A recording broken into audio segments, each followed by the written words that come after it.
Disclaimers before we begin. 1. I live in a house with other people, so expect some background noise. And 2. This is being recorded live, so expect some mistakes, although hopefully not many. Chapter 4. The Keeper of the Keys. Boom! They knocked again. Dudley jerked awake. "Where's the cannon?" he said stupidly.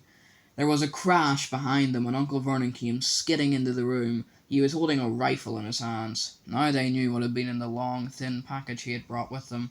"Who's there?" he shouted. "I warn you, I'm armed!" There was a pause. Then, smash! The door was hit with such force that it swung clean off its hinges and with a deafening crash landed flat on the floor. A giant of a man was standing in the doorway. His face was almost completely hidden by a long, shaggy mane of hair and a wild, tangled beard, but you could make out his eyes, glinting like black beetles under all the hair. The giant squeezed his way into the hut, stooping so that his head just brushed the ceiling. He bent down, picked up the door, and fitted it easily back into its frame. The noise of the storm outside dropped a little. He turned to look at them all. "Couldn't make us a cup of tea, could you? It's not been an easy journey." He strode over to the sofa where Dudley sat frozen with fear. "Budge up, you great lump," said the stranger. Dudley squeaked and ran to hide behind his mother, who was crouching terrified behind Uncle Vernon. "And here's Harry," said the giant. Harry looked up into the fierce, wild, shadowy face and saw that the beetle eyes were crinkled in a smile. "Last time I saw you, you was only a baby," said the giant. "You look a lot like your dad, but you've got your mum's eyes." Uncle Vernon made a funny, rasping noise. "I demand that you leave at once, sir," he said. "You are breaking and entering." "Ah, shut up, Dursley, you great prune," said the giant. He reached over the back of the sofa, jerked the gun out of Uncle Vernon's hands, bent it into a knot as easily as it had been made of rubber, and threw it into a corner of the room. Uncle Vernon made another funny noise, like a mouse being trodden on. "Anyway, Harry," said the giant, turning his back on the Dursleys, "a very happy birthday to you. Got some hot for you here. I might have sat on it at some point, but it'll taste all right." From an inside pocket of his black overcoat he pulled a slightly squashed box. Harry opened it with trembling fingers. Inside was a large, sticky chocolate cake with "Happy Birthday, Harry" written on it in green icing. Harry looked up at the giant. He meant to say thank you, but the words got lost on the way to his mouth, and what he said instead was, "Who are you?" The giant chuckled. "True, I haven't introduced myself. Rubeus Hagrid, Keeper of Keys and Grounds at Hogwarts." He held out an enormous hand and shook Harry's whole arm. "What about that tea then, eh?" he said, rubbing his hands together. I'd not say no, there's so much stronger if you've got it, mind." His eyes fell on the empty grate with the shriveled crisp packets in it, and he snorted. He bent down over the fireplace. They couldn't see what he was doing, but when he drew back a second later, there was a roaring fire there. It filled the whole damp hut with flickering light, and Harry felt the warmth wash over him as though he'd sunk into a hot bath. The giant sat back down on the sofa, which sagged under his weight, and began taking all sorts of things out of the pockets of his coat. A copper kettle, a squashy package of sausages, a poker, a teapot, several chipped mugs, and a bottle of some amber liquid which he took a swig from before starting to make tea. Soon the hut was full of the sound and smell of sizzling sausage. Nobody said a thing while the giant was working, but as he slid the first 6 fat, juicy, slightly burnt sausages from the poker, Dudley fidgeted a little. Uncle Vernon said sharply, "Don't touch anything he gives you, Dudley." The giant chuckled darkly. "Your great pudding of a son don't need fattening any more, Dursley, don't worry."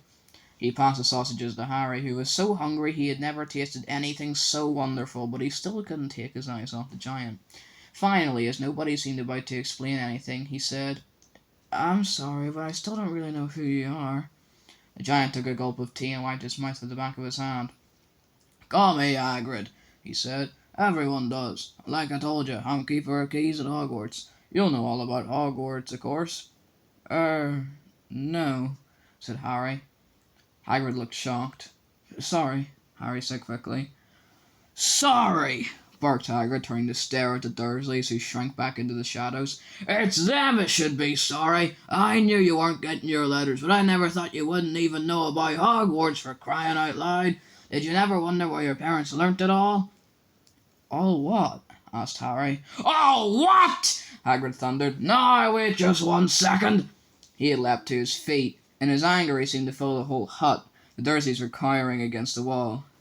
Do you mean to tell me, he growled at the Dursleys, this boy knows nothing about anything? Harry thought this was going a bit far. He had been to school, after all, and his marks weren't bad. I know some things, he said. I can, do maths and stuff.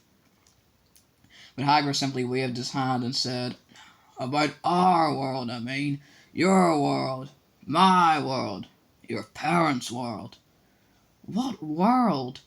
Hagrid looked as if he was about to explode. Dursley! He boomed. Uncle Vernon, who had gone very pale, whispered something that sounded like Mimble-Wimble. Hagrid stared wildly at Harry. But you must know about your mum and dad, he said. I mean, they're famous. You're famous. What? My mum and dad weren't famous, were they? You don't know. You don't know. Hagrid ran his fingers through his hair, fixing Harry with a bewildered stare. You don't know what you are? He said finally. Uncle Vernon suddenly found his voice. Stop! He commanded. Stop right there, sir. I forbid you to tell the boy anything. A braver man than Vernon Dursley would have quailed under the furious look Hagrid now gave him. When Hagrid spoke, his every syllable trembled with rage. You never told him what was in the letter Dumbledore left for him. I was there. I saw Dumbledore leave it, Dursley, and you've kept it from him all these years. Kept what from me? Said Harry eagerly. Stop! I forbid you! Yelled Uncle Vernon in panic. Aunt Petunia gave a gasp of horror. Go boil your heads, both of you, said Hagrid. Harry, you're a wizard. There was silence inside the hut. Only the sea and the whistling wind could be heard. I'm a what? Gasped Harry. A wizard, of course, said Hagrid, sitting back down on the sofa, which groaned and sank even lower. And a thumping good 'un, I'd say, once you've been trained up a bit. With a mum and dad like yours, what else would you be? And I reckon it's about time you read your letter. Harry stretched out his hand at last to take the yellowish envelope, addressed in emerald green to Mr. H. Potter, the floor, hut on the rock, the sea. He pulled out the letter and read, Hogwarts School of Witchcraft and Wizardry, Headmaster Albus Dumbledore, Order of Merlin, First Class Grand Sorcerer, Chief Warlock, Supreme Mugwump, International Confederation of Wizards. Dear Mr. Potter, we are pleased to inform you that you have a place at Hogwarts School of Witchcraft and Wizardry. Please find enclosed a list of all necessary books and equipment. Term begins on the 1st of September. We await your arrival by no later than the 31st of July. Yours sincerely, Minerva McGonagall, Deputy Headmistress. Questions exploded inside Harry's head like fireworks, and he couldn't decide which to ask first. After a few minutes he stammered, What does it mean they await my oil? Galloping Gorgons, that reminds me, said Hagrid, clapping a hand to his forehead with enough force to knock over a cart horse, and from yet another pocket inside his overcoat he pulled an oil, a real, live, rather ruffled-looking oil, a long quill, and a roll of parchment. With his tongue between his teeth he scribbled a note which Harry could read upside down. Dear Mr. Dumbledore, given Harry his letter, taking him to buy his things tomorrow. Weather's horrible. Hope you're well. Hagrid. Hagrid rolled up the note, gave it to the owl, which clamped it in his beak, went to the door, and threw the owl out into the storm. Then he came back and sat down as though this was as normal as talking on the telephone. Harry realized his mouth was open and closed it quickly. Where was I? Said Hagrid, but at that moment Uncle Vernon, still ashen-faced but looking very angry, moved into the firelight. He's not going, he said. Hagrid grunted. I'd like to see a great muggle like you stop him, he said. A what? Said Harry, interested. A muggle, said Hagrid. It's what we call non-magic folk like them, and it's your bad luck you grew up in a family of the biggest muggles I'd ever laid eyes on. We swore when we took him in we'd put a stop to that rubbish, said Uncle Vernon. Swore we'd stamp it out of him. Wizard indeed. You knew? Said Harry. You knew I'm a wizard? You! Shrieked Aunt Petunia suddenly.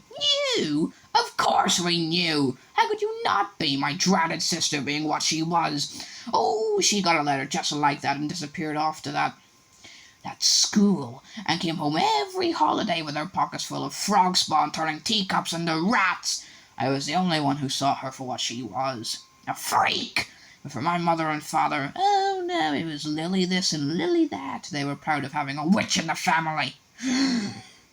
She stopped to draw a deep breath and then went ranting on. It seemed like she had been wanting to say all this for years. Then she met that Potter at school and they left and got married and had you. And of course I knew you'd be just the same, just as strange, just as abnormal. And then, if you please, she went and got herself blown up when we got landed with you.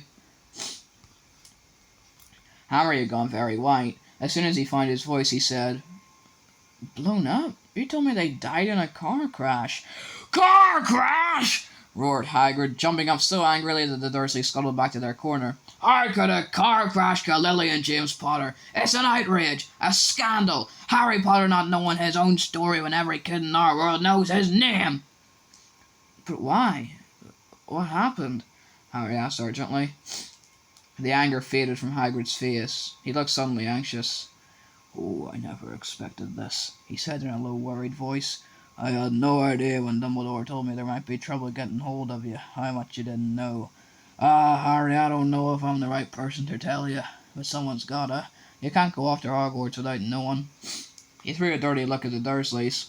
Well, it's best you know as much as I can tell you. Mind, I can't tell you everything. There's a great mystery parts of it.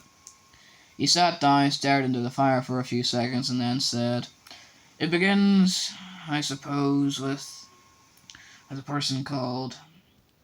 It's incredible you don't know his name. Everyone in our world knows. Hey, well, I don't like saying the name if I can help it. No one does. Why not? Gulping gargoyles, Harry. People are still scared. Blimey, this is difficult. See, there was this wizard who went bad. As bad as you could go. Worse and worse. His name was... Hagrid gulped, but no words came out. Could you write it down? Harry suggested. Nah, can't spell it. All right. Voldemort. Hagrid shuddered. Don't make me say it again. Anyway, this wizard about 20 years ago now started looking for followers. Got him too. Some were afraid, some just wanted a bit of his power, because he was getting himself power, all right. Dark days, Harry. Didn't know who to trust, didn't dare get friendly with strange wizards or witches. Terrible things happened. He was taken over. Of course, some stood up to him, and he killed them. Horribly. One of the only safe places left was Hogwarts. Reckon Dumbledore's the only one you know who was afraid of. Didn't dare try taking the school. Not just then, anyway. No, your mum and dad were as good a witch and wizard as I ever knew. Head boy and girl at Hogwarts in their day. Suppose the mystery is why you know who never tried to get him on his side before. Probably knew they were too close to Dumbledore to want anything to do with the dark side. Maybe he thought he could persuade him. Maybe he just wanted them out of the way. All anyone knows is he turned up in the village where you was all living on Halloween 10 years ago. You was just a year old. He came to your house and Hagrid suddenly pulled out a very dirty, spotted handkerchief and blew his nose to the sound like a foghorn. Sorry, he said, but is that sad? Knew your mum and dad and nicer people you couldn't find. Anyway, you know who killed him. And this is the real mystery of the thing. He tried to kill you too. Wanted to make a clean job of it, I suppose. Or maybe he just liked killing by then. But he couldn't do it. Never wondered how you got that mark on your forehead. That was no ordinary cut. That's what you get when a powerful evil curse touches you. Took care of your mum and dad and your house even, but it didn't work on you. And that's why you're famous, Harry. No one ever lived after he decided to kill him. No one except you. And he killed some of the best witches and wizards of the age. The McKinnons, the Bones, the Prowetts. And you was only a baby, and you lived. Something very painful was going on in Harry's mind. As Hagrid's story came to a close, he saw again the blinding flash of green light, more clearly than he had ever remembered it before, and he remembered something else for the first time in his life. A high, cold, cruel laugh. Hagrid was watching him sadly. Took you from the ruined house myself, on Dumbledore's orders. Brought you through this lot. Load of old tosh, said Uncle Vernon. Harry jumped. He had almost forgotten that the Dursleys were there. Uncle Vernon certainly seemed to have got back his courage. He was glaring at Hagrid and his fists were clenched. "Now you listen here, boy," he snarled. "I accept there's something strange about you, probably nothing a good bean wouldn't have cured. And as for all this about your parents, well, they were weirdos, no denying it, and the world's better off without them, in my opinion. As for all they got getting mixed up with these wizarding types, just what I expected. Always knew they'd come to a sticky end." But at that moment, Hagrid leapt from the sofa and drew a battered pink umbrella from inside his coat. Pointing this at Uncle Vernon like a sword, he said, "I'm warning you, Dursley. I'm warning you. One more word." In danger of being speared on the end of an umbrella by a bearded giant, Uncle Vernon's courage failed again. He flattened himself against the wall and fell silent. "That's better," said Hagrid, breathing heavily and sitting back down on the sofa, which this time sagged right down to the floor. Harry, meanwhile, still had questions to ask, hundreds of them. "What happened to you know who?" "Good question, Harry. Disappeared. Vanished. Same night he tried to kill you. Makes it even more famous. That's the biggest mystery, see? He was getting more and more powerful. Why'd he go? Some say he died. Codswallop, in my opinion. Don't know if he had enough human left in him to die. Some say he's still out there, biding his time, like, but I don't believe it. People who was on his side came back to ours. Some of them came out kind of trances. I don't reckon they could have done if he was coming back. Most of us reckon he's still out there somewhere but lost his powers. Too big to carry on. 'Cause something about you finished him, Harry. There was something going on that night he hadn't counted on. I don't know what it was, no one does, but something about you stumped him, all right." Hagrid looked at Harry with warmth and respect blazing in his eyes, but Harry, instead of feeling pleased and proud, felt quite sure there had been a horrible mistake. A wizard? Him? How could he possibly be? He spent his life being clouded by Dudley and bullied by Aunt Petunia and Uncle Vernon. If he was really a wizard, why hadn't they been turned into warty toads every time they tried to lock him in his cupboard? If he'd once defeated the greatest sorcerer in the world, how come Dudley had always been able to kick him around like a football? "Hagrid," he said quietly, "I think you must have made a mistake. I don't think I can be a wizard." To his surprise, Hagrid chuckled. "Not a wizard, eh? Never made things happen when you was scared or angry?" Harry looked into the fire. Now he came to think about it. Every odd thing that had ever made his aunt and uncle furious with him had happened when he, Harry, had been upset or angry. Chased by Dudley's gang, he had somehow found himself out of their reach, dreading going to school with that ridiculous haircut he managed to make it grow back. And the very last time Dudley had hit him, hadn't he got his revenge without even realizing he was doing it? Hadn't he set a boa constrictor on him? Harry looked back at Hagrid, smiling, and saw that Hagrid was positively beaming at him. "See," said Hagrid, "Harry Potter, not a wizard. You wait, you'll be right famous at Hogwarts." But Uncle Vernon wasn't going to give in without a fight. "Haven't I told you he's not going?" he hissed. "He's going to Stonewall High and he'll be grateful for it.